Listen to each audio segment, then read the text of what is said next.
Hi everybody, welcome back to my channel. Today I'm going to teach you how to make super rich and easy brownie cups. These are so easy because they're made with box mix. You're going to use one milk chocolate and one fudge. Those are my preferred. Betty Crocker's my preferred brand. You're going to need a cup of oil, a whole cup of canola oil. You're going to need 6 tablespoons of water, and you're going to need 5 eggs, and I'll explain in a minute. Then we're going to put them in cupcake pans. This is 3 6-count cupcake pans. First thing you want to do is you want to preheat your oven to 350. Then while that's preheating, we're going to spray the bottoms. Try to spray only the bottoms of all 18 cupcake pans. Now, if you want to make more of these, they won't be quite as high. These are about, I don't know, muffin high, I would like to say. So if you wanted to make shorter ones, of course the baking time would be different, but you could go ahead and make 24 if you wanted to as well. Now, on the back of most brownie recipe mixes, they have a fudge-like brownie and a cake-like brownie. One is 2 eggs, one is 3 eggs. But what we're going to do here is we're going to combine them. And we're going to make 5 eggs. This is just my dad has always made brownies like this. We usually make it in a half sheet pan when he makes the double batch. But we really like these brownie cups. So what I'm doing here is I like to pre-beat my eggs with my oil and water. I like to do this because I don't have to worry about sometimes you get big long strings of egg whites when you're mixing in dry mix. And you don't want to overmix, but even box mix, because you don't want to overmix and work up too much gluten. You get like a tough mix. So what I like to do is I like to incorporate all my wet ingredients and then go ahead and stir in my dry. So when I lived in New York, we found this great little coffee house. It was called the Witch's Brew, and it was in West Hempstead, where I actually went and graduated from high school. And they sold these cupcakes, these muffin cupcake things. And ever since then, we've been loving making them in these muffin tins. Mostly because they have, like, every muffin is an edge. Plus they have this fudgy middle, which we just absolutely love. So you can see I'm just quickly combining the wet ingredients into some dry ingredients, and then I'm going to stir it in with a spatula the rest of the way to incorporate it. Because again, we don't want to overmix. Mostly just trying to fold in, do the least amount of stirring as possible, but you don't want to have any really huge dry pouches. Okay? Of course, stop and talk to your husband if he's bothering you. No, I'm just kidding. The one thing that I have that not everybody has is a 1/2 cup disher, which is like an ice cream scoop that does 4 ounces. And that is really what makes these bake so nice and uniform, is that we're going to use that to divide the mix-up. Now, I'm going to tell you some options that I'm going to add. I'm going to make 6 of them with walnuts and 6 of them with chocolate chips, and then 6 plain. And those are just options you can do. And you don't have to worry about them mixing them into the mix. You can, but you don't have to worry about that, because I'm going to show you how you can incorporate them after the fact as well. So if you've never made brownies, it's important that you just try to grease the bottom and not the sides, because the way the brownies need to, not climb up the sides a little bit. They need basically to hold on. They don't want the sides to be too slippery. All right. So this is a half dish. Like I said, a half disher, not a half dish. It's a half cup disher. It is 4 ounces, and I'm putting 4 ounces of cake batter into each muffin tin. All right. Now, when you preheat your oven to 350, you want to go ahead and make sure that that rack is right in the middle, if at all possible. And my oven will accommodate 3 of these at the same time, so I'm going to bake them all at the same time. And I'll show you how we turn them and everything halfway. Okay. Now, I will tell you that and you'll see it in a minute, but the plain ones bake up a little faster than ones that have mix-ins in them. We usually give 3 extra minutes for the ones where we stir in some add-ins. Sorry, I'm having trouble talking. So what you just witnessed was I scooped out 12 of them, and I've taken the last third of the batter, and I added 1/2 cup of chopped walnuts. Jimmy finally chopped them on that thing that Mom's got. And I'm going to show you how you can mix in some add-ins to the batter, but you can also mix them in the tray once they're already done, and I'll show you that here in a second with the chocolate chips. And then if you get down to where you're not going to have exactly the right amount, you can just make that last pan just even. You know, make sure you divvy up the 6 compartments to be roughly the same amount of batter. But this one actually does just measures out perfectly when you do double batches with the 1/2 cup scoop. Okay?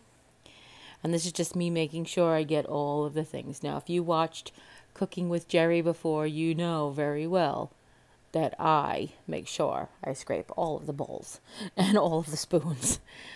If you're new to Cooking with Jerry, hi, I'm Jerry.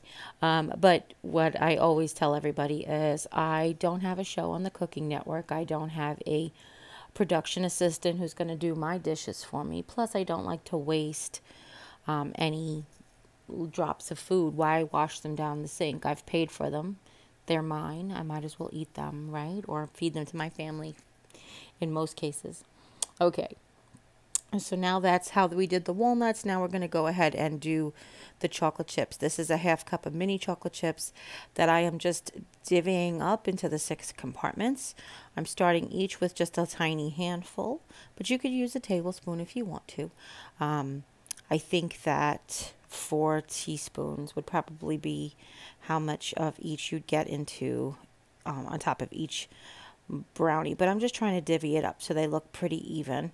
And then what I like to do is take a butter knife, just a standard butter knife, and I like to mix them in, being careful not to scrape the bottom. It's very important that you don't scrape the bottom because the bottom again has that great spray on it so that the muffins won't, the brownies won't stick. So what I'm doing is I'm just kind of mixing them in so that they sink a little bit, and they will normally sink if you don't coat them in something, just a little bit, but I like to put them all under the batter as to not melt and make chocolate all over the top. But this does help them keep extra chocolate and fudgy in the middle. All right. Now once I have them all done, yeah, I waste nothing. Nope, I didn't lick my fingers. I'm going to take them over to the preheated oven, and my assistant will take the other 2. And then you're going to place them in the rack. Now, because I have the 3 of them and my oven will accommodate all 3 at the same time, I make sure that I put 2 towards the back and the one in the middle is a little bit towards the front. I've put the plain ones in the middle because my middle of my oven cooks a little slower than the front and back. And I made sure I tried to keep a space between all the pans and the wall. All right, and we're going to set the timer for 10 minutes, and then we're going to do our turning of all the things. So after 10 minutes, not only are we going to rotate each pan 180 degrees, but we're going to switch the left to the right. So basically, the walnuts started on the left, they're going to end up on the right. The brownies that were plain that started in the front are getting pushed towards the back, and the ones that were in the back are getting pushed towards the front, as you saw that there. All right, and now after 8 minutes, we're going to pull out the plain, or we're going to check the plain technically. And that's because the minimum is like 18 minutes. So again, depending on your oven, depending on how your oven keeps temperature, depending on your preference for brownies. These are going to be, like I said, halfway between fudge and cake, and they're going to have like a little bit of a fudgy center. They're going to have like a cake-like outside and a little bit of a fudgy center. But after 18 minutes, they're done, and then we're going to set the timer for 3 more minutes to accommodate the ones with filling. Plus, we're going to let our first brownies cool on the cooling rack in their muffin tins for 3 minutes before we take them out. Okay? And now after 3 minutes, these are done. No need to check them anymore. When they have filling, a lot of times you can't really check them with toothpick test because the toothpick will come out clean anyway.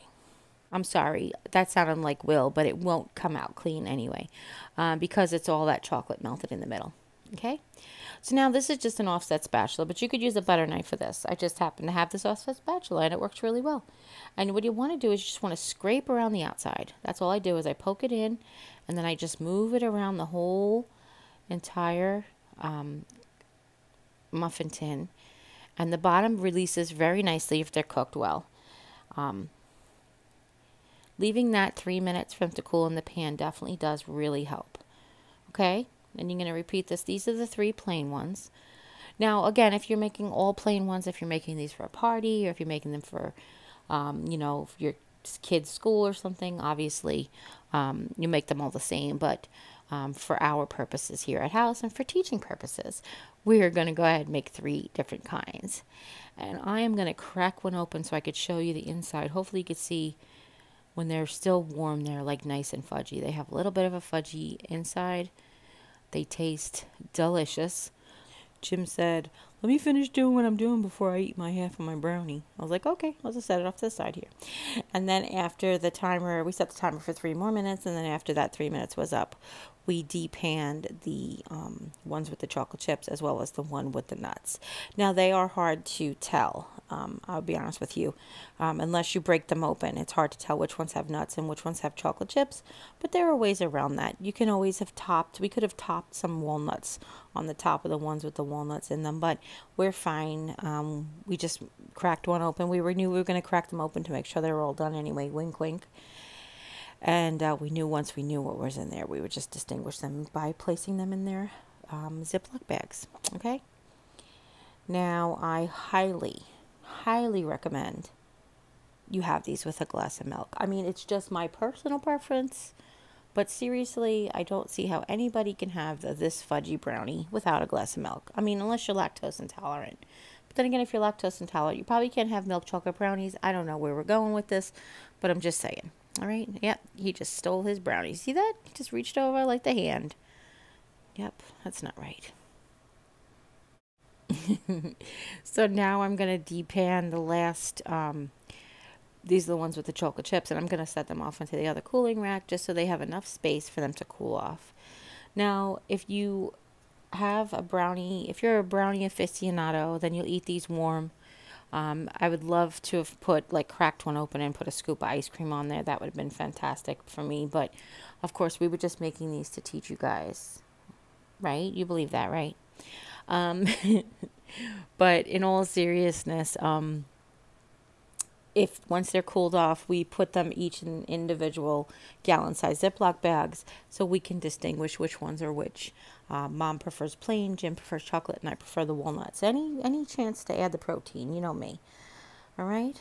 And, of course, they're decadent, delicious, and no, they're not diabetic. I'm sorry. Diabetic friendly, I should say. Okay? So that's it, really. Here they are all cracked open, and look how fudgy and delicious they look. I mean, they're amazing. So if hopefully you really enjoyed this video, if you do, give it a thumbs up. If you have any questions at all, leave them in the comments down below. Don't forget to share with friends and family, anybody you know might be interested in making these. And if you haven't yet, click subscribe, and when you do, a little bell will pop up. When you ring that bell, YouTube will let you know whenever I upload a new video. And as always, take care, God bless, and we'll see you next time.